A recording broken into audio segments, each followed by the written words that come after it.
The first time I visited the trail, I was actually very pleasantly surprised because there were so many flowers. I think maybe that was the first time that I kind of like lost myself for that amount of time in just looking at flowers.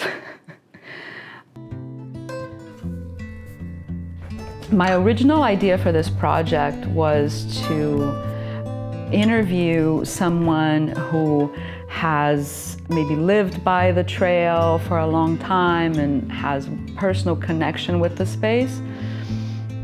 After I started my research and after I started to talk to people, I thought, well, instead of focusing on one specific story of someone's personal involvement with the trail, I thought, let's focus on the trail itself.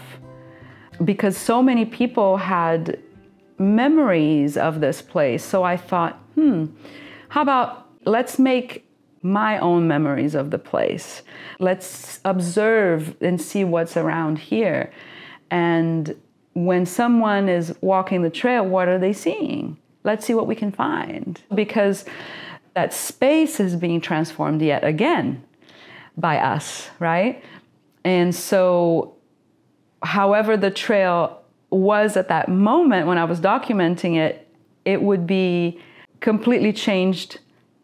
And so I thought, well, let's create a visual document of this space as it is today before it's completely transformed. So that's why I decided to change the point of view of the project. What I really enjoyed about walking the trail and documenting was the fact that I lost sense of time, and then I just became really present with what was there. And to me, it gave me a sense of spaciousness and almost like I could breathe better, this sense of being present in this place with this activity that I'm doing right now, observing very intentionally and very specifically, looking for little jewels. There are lots of oak trees on the trail, and so you get these shady areas, and so sometimes there are rays of sunlight cutting through the canopies of these oak trees and then hitting, beautiful purple flowers that are on the ground, growing right around these rusty rails. And so for me, just getting lost in that really gave me the sense of there is no tomorrow, there is no yesterday, there is this time. This is life. This is where I am today. And this sense of I wasn't even thinking about where I needed to go after. I was just really present with the place.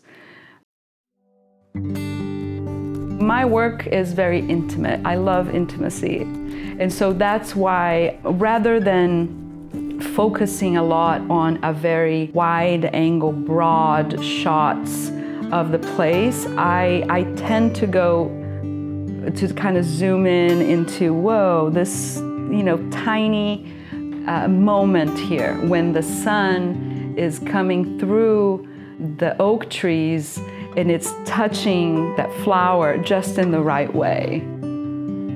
This type of observation requires you to really slow down, and be very present with whatever it is that you're seeing at that moment. And I struggle with anxiety, I struggle with depression, lots of people do. And so for me, these moments where I can just slow down and just kind of feel myself, because essentially what this process means is that I have to be very present with myself to be able to observe what's right there. And that really has a very calming effect. And that's something that I'm always looking towards, is to find ways to bring everything home and to just kind of calm, you know, to feel this is me, I feel grounded, this is where I am. And it's a kind of meditation. It's a kind of a visual meditation, if you may. You know, we can do sitting meditation where we are paying attention to our breath, or maybe we're focusing on sound, you know, but you can also do walking meditation where you are observing and taking everything in, and you're feeling every step. You're feeling how your body moves. And so in that sense, you are present with yourself and with everything that's around you.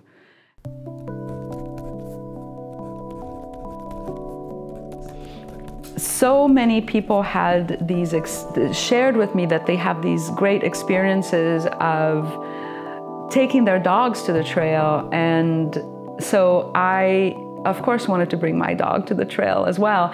And she found herself a nice patch of grass that was growing right in the middle of the rails, and just, you know, propped herself there and started sunbathing. To me, that was just very lovely, you know, that you can just feel so relaxed, and it's like, okay, well, then here we are. This is lovely. I'm just going to sunbathe while you do whatever it is that you're doing here before we start walking again. Loved sharing that experience of being on the trail with my dog. I just loved it because she is present. She's always present, right? She's not in the past. She's not in the future. Dogs live in the present.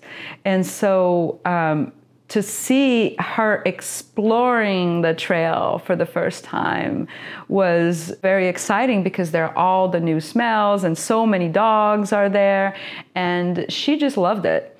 So I really wanted to include her as part of this experience. I knew she would love it. She just became one with the trail. So when I would return and walk the trail, then she would recognize, oh yeah, I remember this bush. I peed on this bush.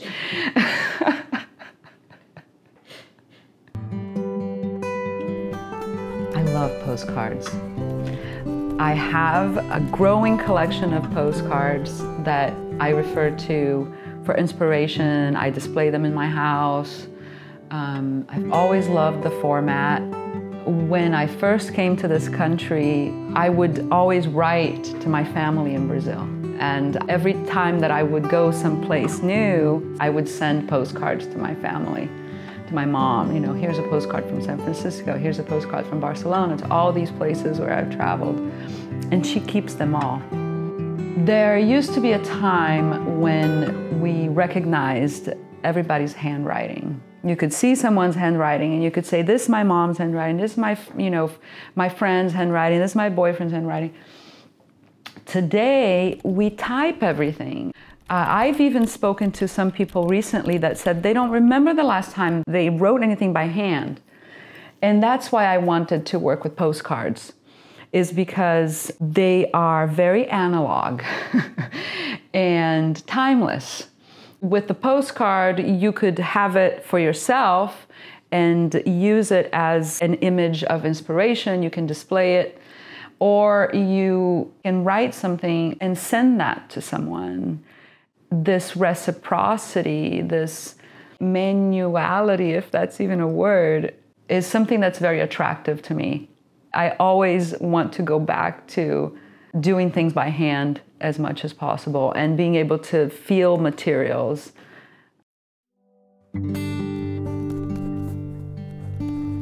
What I hope that happens when people engage with these images is that it brings them to this more quiet space as well, because these are very quiet moments. They're very contemplative moments. I don't want to say mundane, but things don't have to be flashy or big to be extraordinary. Observing this ladybug on this flower, it's a very quiet moment, but it is extraordinary. the way that the light comes in at just that very specific moment, and it goes through the leaves and it just touches that just for that few seconds. That's extraordinary, but it's also something very small. So I hope that through this work, people can also take one step back and say, oh yeah, look at all this beauty that's around, you know?